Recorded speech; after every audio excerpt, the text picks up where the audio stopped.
అందరికీ నమస్తే. Welcome to TR TV. నేను మీ తిరుపతి. తెలంగాణ రాష్ట్ర ముఖ్యమంత్రి రేవంత్ అన్న అసెంబ్లీలో ఓపెన్ అప్ అయిండు. తెలంగాణ సమాజానికి ఓపెన్గా కాంగ్రెస్ అధికారంలోకి వచ్చిన దగ్గర నుండి ఇప్పటిదాకా ఎంత అప్పు చేసిరు ఏం కథ అనేది చెప్పేసిండు. కానీ ఇదే ఓపెన్గా రేవంత్ అన్న తెలంగాణకి ఏం చేసిరో చెప్తే బాగుంటుండే. కాంగ్రెస్ అధికారంలోకి వచ్చిన దగ్గర నుండి ఇప్పటిదాకా దాదాపు 27 నెలలలో 3,47,294,000 కోట్ల రూపాయలు అప్పు చేసినామని చెప్పి రేవంత్ అన్న చెప్పినటువంటి మాట అంత మంచిగానే ఉన్నది. సో ఇన్ని లక్షల కోట్లు అప్పు చేసిండు కదా, ఇంత ఓపెన్గా చెప్పేసిండు. ఇన్ని లక్షల కోట్లు అప్పు చేసేటటువంటి రేవంత్ అన్న తెలంగాణ ప్రజలకు అట్లనే ఓపెన్గా మేము స్కూల్ కట్టినాం, ఓ కాలేజ్ కట్టినాం, లేకపోతే పలానా ఓ బిల్డింగ్ కట్టినాం, గిన్ని అద్భుతాలు చేసినాం, తెలంగాణను గిట్లా తీర్చిదిద్దినామని చెప్తే బాగుంటుండే.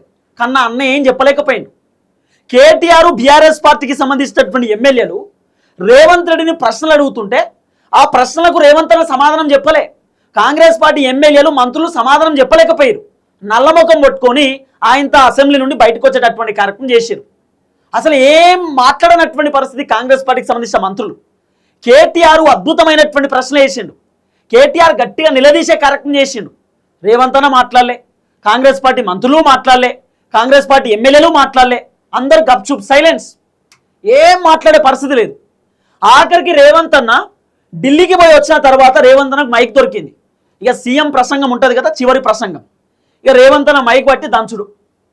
రాహుల్ గాంధీ గొప్ప కుటుంబం, సోనియా గాంధీ అద్భుతమైనటువంటి వ్యక్తి, నేను స్వతహాగా గెలిచిన, నేను జెడ్పీటీసీ స్థాయి నుండి వచ్చిన, నేను ఎంపీటీసీ స్థాయి నుండి వచ్చిన, నేనే గెలిచిన, నేను కేటీఆర్ లెక్క వాళ్ళ నాయనని చూసుకొని మంత్రి కాలే, నేను ఓన్గా ఎదిగిన. ఇవన్నీ రేవంత్ అన్న తనను తాను పొగుడుకునేటటువంటి కార్యక్రమం చేసిండు. తనను తాను నేను గ్రేట్ సూపర్ డూపర్ అని చెప్పి తనను తాను సెల్ఫ్ డబ్బా కొట్టుకునేటటువంటి కార్యక్రమం చేసిండు. ఇవే చెప్పిండు తప్ప మరి తెలంగాణ రాష్ట్రంలో కాంగ్రెస్ అధికారంలోకి వచ్చినటువంటి 27 నెలలలో ఏం చేసిరు, ఏం కథ, ఏం అద్భుతాలు చేసిరు, ఇవన్నీ చెప్పాలే కదా. ఇవేం చెప్పలే అన్న. ఆఖరికి అన్న చెప్పినటువంటి ముచ్చట ఈ వీడియో వింటే మీకు అర్థమవుతుంది. ఏం చెప్పినా ఒకసారి వినోరు. ఇవన్నీ కలిపితే 3,47,294 కోట్లు మేము అప్పు చేసినాం అధ్యక్ష. ఎప్పటి నుంచి? 1/12/2023 నుంచి అధ్యక్ష. బాగా సభ్యులందరూ వినాలి. 28/2/2026 వరకు దాదాపుగా ఈ 27 నెలలలో మేము తెచ్చిన అప్పు 3,47,294 కోట్ల అధ్యక్ష. మేము తెచ్చిన అప్పు అది కథ. 27 నెలలలో రేవంత్ రెడ్డి ప్రభుత్వం చేసినటువంటి అప్పు 3,47,294 కోట్ల రూపాయలు. రేవంత్ రెడ్డి చేసినటువంటి అప్పు కేవలం 27 నెలలలో. ఇంకేమంటాడు అన్న? కేసీఆర్ 7 లక్షల కోట్ల రూపాయలు అప్పు చేసిండు, ఆ అప్పుకు మేము వడ్డీలు కడుతున్నాం, ఆ అప్పుకు వడ్డీలు కట్టి మేము ఇబ్బంది పడుతున్నాం. మరి ఇప్పుడు 3 లక్షల కోట్ల రూపాయలు కేసీఆర్ తెచ్చిన అప్పులకే వడ్డీలు కడుతుర్రా? 3 లక్షల కోట్ల రూపాయలు. సరే వడ్డీలు కట్టినంటే ఒక 50,000 కోట్లు 60,000 కోట్లు అనుకుందాం. మరి మిగతా 2.5 లక్షల కోట్ల రూపాయలు ఏం చేసిర్రు? 50 పైసలు. పోనీ 1,00,000 కోట్లు పోయినాయి అనుకుందాం కేసీఆర్ తెచ్చిన అప్పులకు వడ్డీలు. మరి 2.5 లక్షల కోట్ల రూపాయలు 50 పైసలు ఏం చేసిర్రు? ఏం అభివృద్ధి జరిగింది తెలంగాణ రాష్ట్రానికి? కాంగ్రెస్ అధికారంలోకి వచ్చిన దగ్గర నుండి ఇప్పటిదాకా ఏం కట్టిర్రు? ఒక కొత్త బిల్డింగ్ చూపిరి. కాంగ్రెస్ వచ్చిన తర్వాత ఇది కట్టినం ఫలాందని చెప్పి చూపిరి చూద్దాం. శంకుస్థాపనలు చేసుడు, రిబ్బన్ కట్ చేసుడు, పోయి ఇంటికాడ అనుకున్నాడు అంతే. ఇంకేమన్నా చేసిరా? రేవంత్ అన్న అసెంబ్లీలోనే దొరికిపోయిండు. రేవంత్ అన్న దగ్గర సమాధానం లేదు. కేటీఆర్ ఓపెన్ అప్ చెప్పిండు, 0 వడ్డీ రుణాలు చేయలేదు. రేవంత్ రెడ్డి ప్రభుత్వం ఏది చక్కగా చేయలేదు, రుణాలు మాఫీ చేయలేదు, నిరుద్యోగులకు ఉద్యోగాలు ఇవ్వలేదు, 70,000 ఉద్యోగాలు అనేది ఫేక్. బీఆర్ఎస్ ప్రభుత్వం ఆ రోజు కేసీఆర్ హయాంలోనే ఉద్యోగాలు వచ్చినాయి, కేసీఆర్ హయాంలోనే నోటిఫికేషన్లు వచ్చినాయి. రేవంత్ రెడ్డి ప్రభుత్వం వచ్చిన తర్వాత కేవలం 10,000 పై చిలుకు మాత్రమే నోటిఫికేషన్లు వచ్చినాయి తప్ప అంతకు మించి రాలేదని చెప్పి కేటీఆర్ ఓపెన్ అప్ చెప్పిండు. ఇంకా 7,000 అన్నట్టున్నాడు కేటీఆర్. సో రేవంత్ రెడ్డి ఏమో 70,000 ఉద్యోగాలు ఇచ్చినామంటాడు.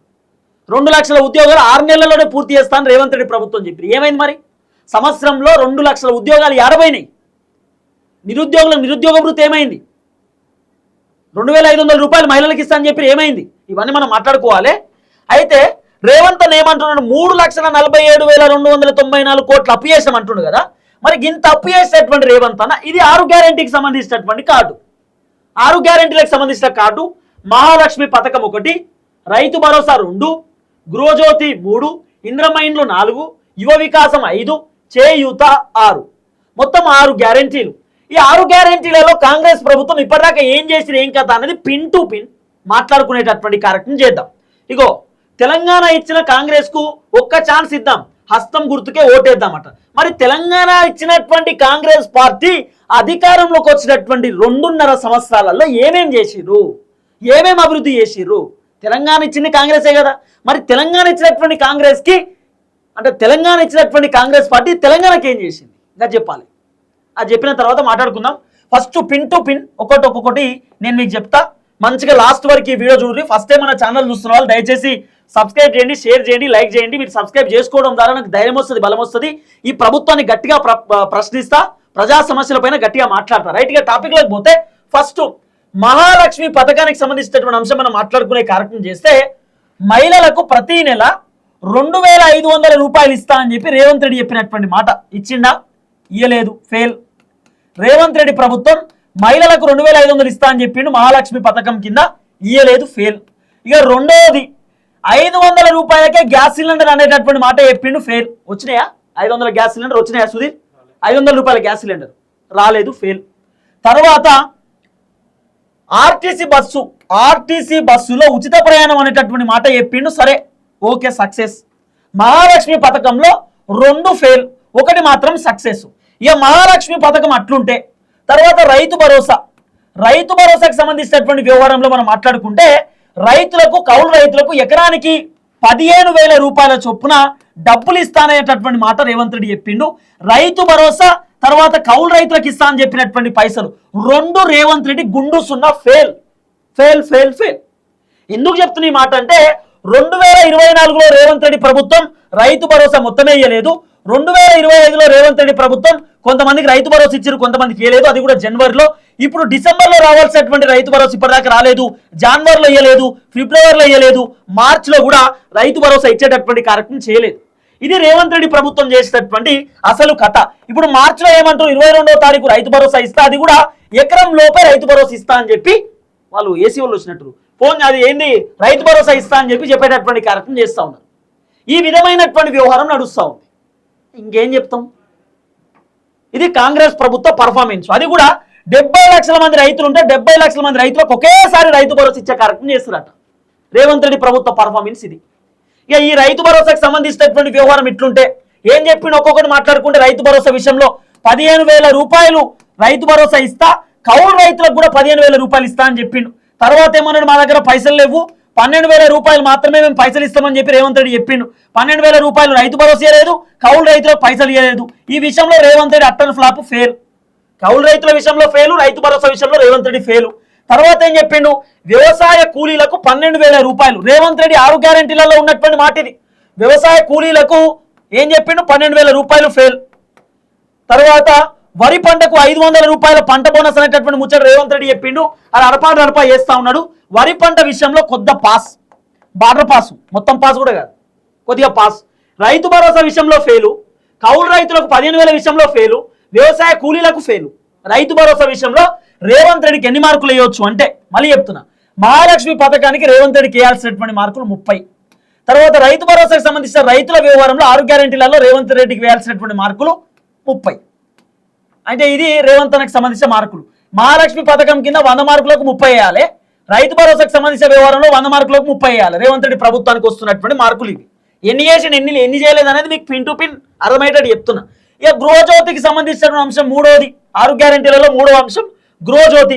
ప్రతి కుటుంబానికి 200 యూనిట్ల ఉచిత విద్యుత్, 200 యూనిట్ల ఉచిత విద్యుత్ అని చెప్పిండు. వస్తున్నాయా తమ్మి? ఫెయిల్, అటర్ ఫ్లాప్ ఇది. 200 యూనిట్ల ఉచిత విద్యుత్ అని చెప్పారు. వచ్చేటోళ్ళకి వస్తున్నాయేమో, రానోళ్ళకి అసలే వస్తలేవు, వచ్చే పరిస్థితే లేదు. 200 యూనిట్ల కంటే ఎక్కువ ఎవరైతే కరెంటు కాలుస్తురో అట్లా కరెంటు కాలుస్తున్నట 200 యూనిట్లు వచ్చినా తీసేస్తారట. నేనేమంటున్నా, ఇప్పుడు 200 యూనిట్ల కంటే పైన అంటే ఫర్ ఎగ్జాంపుల్ ఒక 350 యూనిట్లు కాల్చిరు అనుకో, 200 యూనిట్ల ఉచితం ఇచ్చి 150కు కరెంట్ బిల్లు ఎవరైనా వద్దంటుండా? అట్లేదట, 200 యూనిట్లు మాత్రమే కాల్చాలంట. అంటే దీన్ని బట్టి చూస్తే ఫ్రిడ్జ్ బంద్ చేయాలి, కూలర్ ఫ్యాన్ బంద్ చేయాలి, పైన ఫ్యాన్ బంద్ చేయాలి, ఏసీ పెట్టొద్దు, ఒకటే బుగ్గ పెట్టుకొని అనుకోవాలి. ఇక అంతే. 200 యూనిట్ల కరెంట్ అంటే ఏం పెట్టొద్దు ఇక ఇంట్లో. ఇదో డ్రామా. ఏది గృహజ్యోతికి సంబంధించిన వ్యవహారంలో ఏదైతే 200 యూనిట్ల కరెంట్కి సంబంధించిన వ్యవహారంలో కూడా రేవంత్ రెడ్డి ప్రభుత్వం ఫెయిల్.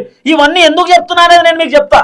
ఇంద్రమ్మ ఇండ్లకు సంబంధించినటువంటి వ్యవహారం, ఇంద్రమ్మ ఇండ్లకు సంబంధించినటువంటి వ్యవహారంలో మనం మాట్లాడుకుంటే ఇల్లు లేని వారికి ఇంటి స్థలం 5 లక్షల, ఆ ఇల్లు లేని వారికి ఇంటి స్థలం అండ్ 5 లక్షలు ఉద్యమకారులకు 250 సంబంధించినటువంటి ఎంత 250 గజాలకు సంబంధించినటువంటి ఇంటి స్థలం ఇస్తా అని చెప్పి నేను చెప్పినటువంటి మాట మరి ఎడబైనాయి అన్న, ఎడబైనాయి.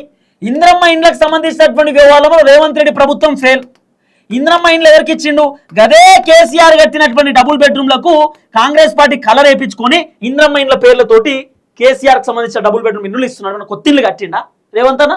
కట్టలే, ఫెయిల్. తర్వాత ఏది ఇంటి స్థలం 5 లక్షల రూపాయలు ఉద్యమకారుల కుటుంబాలకు ఇస్తాం, తర్వాత భూములు కూడా ఇస్తామనేటటువంటి మాట చెప్పిండు. Total fail, utter flop. Indiramma ఇండ్లు రాలే, ఉద్యమకారుల కుటుంబాలకు ఇల్లులు రాలే, 5 లక్షల రూపాయలు ఇస్తానన్నారు రాలే, వాళ్ళకి ఇంటి స్థలం కూడా రాలే, అన్ని ఫెయిల్. ఇల్లు లేని వాళ్ళకేమో ఒకవేళ భూమి ఉంటేనేమో 5 లక్షలు ఇస్తాం ఇల్లు కట్టుకోర్రి, ఒకవేళ భూమి లేకపోతే భూమి ఇస్తాం మీరు ఇల్లు కట్టుకోరు అని చెప్పిండు. ఏం లేదు ఇక్కడ తుస్సు డొల్లా. తర్వాత యువ వికాసం అనేటటువంటి ముచ్చట చెప్పింది. 5వ అంశం యువ వికాసం అనేది 5వ అంశం. ఏమన్నాడు?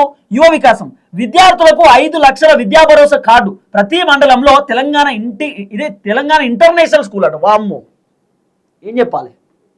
ఇది 5వ అంశం.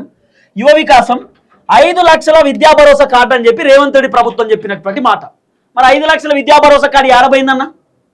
5 లక్షల విద్యా భరోసా కార్డు ఫెయిల్ కదా, అటర్ ఫ్లాప్ కదా, మరి ఏడబోయింది. తర్వాత ఇంకోటి ఏమంటాడు? విద్యా భరోసా కార్డు ఒకటి ప్రతి మండలంలో ఇంటర్నేషనల్ స్కూల్ అట. ఏం చెప్పాలి? గవర్నమెంట్ స్కూల్కు సొంత బిల్డింగ్లు గతి లేక ప్రైవేట్ స్కూళ్ళలో నడిపిస్తూ ఉన్నారు, బిల్డింగ్ లీజుకు తీసుకొని ఇంటర్నేషనల్ స్కూల్ కడతారట. ఏం చేసావు? ఫెయిల్. తర్వాత చేయూత, ఇది 6వ అంశం. ఏమన్నాడు? 4000 రూపాయల పెన్షన్ ఇస్తా అని చెప్పి రేవంత్ రెడ్డి ప్రభుత్వం చెప్పింది. 10 లక్షల రూపాయలకు సంబంధించిన ఆరోగ్యశ్రీకి సంబంధించిన బీమా ఇస్తా అని రేవంత్ రెడ్డి ప్రభుత్వం చెప్పింది. ఏమైంది? Utter flop. ఆరోగ్యశ్రీ బకాయిలు లేక ఆరోగ్యశ్రీ ఏడని అర్థలేదు, 4000 రూపాయల పెన్షన్ ఫెయిల్. ఇంకా ఇవే ఫెయిల్ కాదు, మహిళలకు 2500 రూపాయలు ఒకటి, తులం బంగారం అనేటటువంటి మాట ఒకటి, స్కూటీలు, కళ్యాణ లక్ష్మి, షాదీ ముబారకు, కేసీఆర్ కిట్ అప్పట్లో ఇచ్చిరు, ఇప్పట్లో ఇస్తలేరు, ఫెయిలు. తర్వాత సైకిల్ ఇస్తా అని చెప్పారు, 0 వడ్డీ రుణాలని చెప్పారు, మహిళలను కోటీశ్వర్లను చేస్తామని చెప్పి ఇవన్నీ డైలాగులు కూర్చుని అన్ని ఫెయిల్. బతుకమ్మ చీరలు చెప్పారు, ఫెయిలు. నిరుద్యోగులకు ఉద్యోగాలు ఫెయిలు, నిరుద్యోగులకు 4000 రూపాయలు నిరుద్యోగ భృతి ఫెయిలు, దళితులకు భూములు ఇస్తా అని చెప్పిండు, ఫెయిలు, దళిత బంధు ఫెయిలు, గిరిజన బంధు ఫెయిలు, బీసీ బంధు ఫెయిలు, మైనార్టీ బంధు ఫెయిలు. ఏం చేసినావు? నేనేమంటున్నా రేవంత్ అన్న, 3,47,297 కోట్ల ఇంత అప్పు చేసినావు కదా 27 నెలలలో. మరి ఇంత అప్పు చేసినటువంటి రేవంత్ రెడ్డి ప్రభుత్వం ఏం చేసిర్రు మరి చెప్పాలి కదా. ఇప్పుడు నేను చెప్పినటువంటి ముచ్చటంతున్నది. ఇప్పుడు ఏమంటున్నాడు? 3,47,000 కోట్ల రూపాయలు అప్పు చేసినాం అధ్యక్ష అంటున్నాడు. అధ్యక్ష నువ్వు ఏం చేసావు చెప్పు అధ్యక్ష అని మేము అంటున్నాం. నువ్వు చేసింది ఏందో చెప్పు తెలంగాణ రాష్ట్రానికి. ఇప్పటిదాకా ఏం చేసినావు? కొత్త బిల్డింగ్ ఏం కట్టినావు? కొత్త కాలేజ్ ఏం కట్టినావు? కొత్త రోడ్లు ఏడా కట్టినావు? కొత్త సీసీ రోడ్లు ఏడేసినావు? ఏమైనా కొత్త పోలీస్ స్టేషన్లు కట్టినావా? ఎంఆర్ఓ ఆఫీస్ కట్టినావా? ఎంపీడీఓ ఆఫీస్ కట్టినావా? కలెక్టర్ ఆఫీస్ కట్టినావా? ఏం కట్టినావు? స్కూల్ కట్టినావా? పోనీ మెడికల్ కాలేజ్ కట్టినావా? మరి గంత అద్భుతం చేసినావని చెప్తున్నటువంటి నువ్వు ఇంకా వరంగల్ సెంట్రల్ జైలు కూల్చేసి ఎన్ని రోజులు అవుతుంది? మరి దానికి ఎందుకో దవాఖాన కడతలేరు. ఇంకా గాంధీ దవాఖాన సరైనటువంటి బెడ్లు ఉన్నాయా? ఉస్మానియా దవాఖాన పరిస్థితి ఏంది? కూలిపోయేటట్టున్నది. మరి ఏం చేస్తున్నారు? ఇలా బడ్జెట్ కేటాయించి చూస్తే ఆశ్చర్యం వేసింది. రేవంత్ రెడ్డి ఇక్కడే దొరికిపోయిండు. ఈ 6 గ్యారంటీల కార్డునే రేవంత్ అన్న దొరికిపోయిండు. గిల్లనే మీకు మస్తు దొరుకుతాయి. ఏం సకా పని చేయలేదు అనేది ఇట్లా కొట్టేయచ్చు అటర్ ఫ్లాప్ అని రేవంత్ రెడ్డి ప్రభుత్వాన్ని. ఇంకేం చెప్తాం? ఇక అన్నవో అద్భుతాలు చేసినాం, భూకంపం బదులు వచ్చామని మొన్న చెప్తున్నాడు అసెంబ్లీలో. కేటీఆర్ వీడియోలకు లైకులు కొట్టించుకుంటుండు. 10 రూపాయలకు లైకు, 50 రూపాయల కామెంటు, 100 రూపాయల షేర్ అని. ఇవన్నీ రియాలిటీ కదా. పైసలు ఇచ్చి లైకులు కొట్టించుడు ఎందుకు? ఉన్నది చెప్తే అయిపోయాయి కదా. లైక్ ఏంది, కామెంట్ ఏంది, షేర్ ఏమున్నది? ఇంకా ఈ విధంగా రేవంత్ మాట్లాడే కార్యక్రమం చేస్తారు. ప్రశ్నించడం బీఆర్ఎస్ కంట కడుతుంది. ఎవడన్నా కాంగ్రెస్ ప్రభుత్వాన్ని ప్రశ్నిస్తే ప్రశ్నించడం బీఆర్ఎస్ పార్టీ కంట కడుతురు, బీజేపీ కంట కడుతురు. వీడు ఆ పార్టీకి అమ్ముడు పోయింది, ఈ పార్టీకి అమ్ముడు పోయింది. అమ్ముడు పోతేనే బతుకుతాం, లేకపోతే బతకలేమా? ఇక బీఆర్ఎస్ వాడు ఎవడన్నా మా సుట్టపోడా? కేటీఆర్ ఏమన్నా సుట్టపోడా మాకు? లేకపోతే కేసీఆర్ పార్టీని ఏమైనా కండవ కప్పుకున్నాం, మేము బీజేపీలో ఏమైనా కండవ కప్పుకున్నామా? బాజాప్తా ప్రభుత్వాన్ని ప్రశ్నిస్తాం కదా, ప్రభుత్వాన్ని నిలదీస్తాం కదా, కడిగి పారేస్తాం ప్రభుత్వాన్ని, దాంట్లో వేరే ఆప్షన్ లేదు. మా అంటే ఏం చేస్తారు, సంపుతారా, కేసులు పెడతారా, పెట్టుకోరు, మాకేం ఇబ్బంది లేదు. ఏం లేకుండా వచ్చినాం మేము, ఏం లేకుండానే పోతాం, ఏదేం లేదు. కానీ తెలంగాణ ప్రజలకు ఏదో ఒకటి చెప్పాలి, తెలంగాణ ప్రజలకు ఏదో ఒకటి చేయాలి, మేము అంతే, న్యాయం చేయాలి ప్రజలకు జరుగుతున్నటువంటి వాస్తవాలు నిజాలు చెప్పాలనేటటువంటి ఆలోచనతోటి గట్టిగా మాట్లాడుతున్నాం, బలంగా మాట్లాడుతున్నాం. రేవంత్ రెడ్డి కేసీఆర్ కంటే డేంజర్ అని తెలుసు, రేవంత్ రెడ్డి కేసీఆర్ కంటే చాలా దూరం ఆలోచిస్తారనేటటువంటి వ్యక్తి మాకు తెలుసు. అయినా సరే రేవంత్ రెడ్డితో పోరాటం చేస్తున్నాం అంటే మీరు అర్థం చేసుకోండి, ప్రజల కోసం ఎంత కమిట్మెంట్తో మేము పనిచేస్తున్నాం అనేది, ప్రజల కోసం ఎంత బలంగా మేము పోరాటం చేస్తున్నాం అనేది. చూద్దాం ఏం జరగబోతుందో. ఇది ఒక్కటి సరిపోతుంది, రేవంత్ రెడ్డికి ఏం చెప్పాల్సిన అవసరం లేదు. అన్నేమో మేము 3,47,294 కోట్లు అంటున్నాడు, వాళ్ళు ఖర్చు చేసింది, అప్పు చేసిరు కానీ ఏం ఖర్చు పెట్టలేని మేము చెప్తున్నాం. దుబారా ఖర్చు, ఢిల్లీకి పోనీకి, తర్వాత రేవంత్ అన్న చదువుకోనీకి, తర్వాత రేవంత్ అన్న టీం అటు ఇటు పోనీకి, లేకపోతే రేవంత్ అన్న మెస్సీతో ఫుట్బాల్ ఆడనీకి, వాళ్ళు ఎవరో వచ్చి మిస్ వరల్డ్ కాంపిటీషన్లో అటు ఇటు తిప్పనీకి, వీటికి తప్ప పెద్దగా ఏం అనిపించలే మరి నాకైతే. ప్రభుత్వంలో జరిగినటువంటి అద్భుతాలు కట్టడాలు ఏం జరగలే. చూద్దాం ఏం జరగబోతుంది. దయచేసి వీడియో అందరికి షేర్ చేయండి. అందరికీ నమస్తే, థ్యాంక్ యూ సో మచ్. జై తెలంగాణ.